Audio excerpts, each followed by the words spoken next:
आपल्या आयुष्यात बरेचदा असं होतं की आपण एखादी गोष्ट, कोणी बोललेलं किंवा एखादी घटना ही खूप मनात धरून ठेवतो आणि सतत त्याच्या भोवती आपलं चक्र फिरत राहतं, आपल्या विचारांचं चक्र. आणि ते आपण थांबवूच शकत नाही. होतं असं, बरेचदा होतं. जर होत असेल तर ऐका ही छोटीशी गोष्ट. यातनं जो बोध घ्यायचा आहे तो तुम्हाला आपोआपच समजेल. तर ऐकूया. 2 संन्यासी असतात. एक गुरु आणि एक शिष्य. हे दोघे रस्त्याने जात असतात.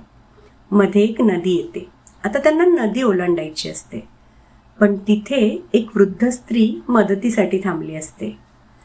आणि मग मोठे जे संन्यासी असतात ते काहीही विचार न करता तिला खांद्यावर उचलतात आणि नदी पार करतात आणि पलीकडे सोडून देतात.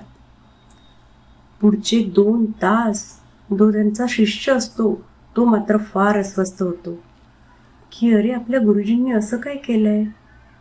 यांना आपल्याला स्त्रीला स्पर्श करू नये अशी शिकवण दिली आणि यांनी स्वतःच कसा स्पर्श केला. शेवटी तो इतका अस्वस्थ होतो ना, तो ओरडतोच त्यांच्यावर की गुरुजी, आपण स्त्रीला स्पर्श करू शकत नाही, मग तुम्ही तिला कसं काय उचललं.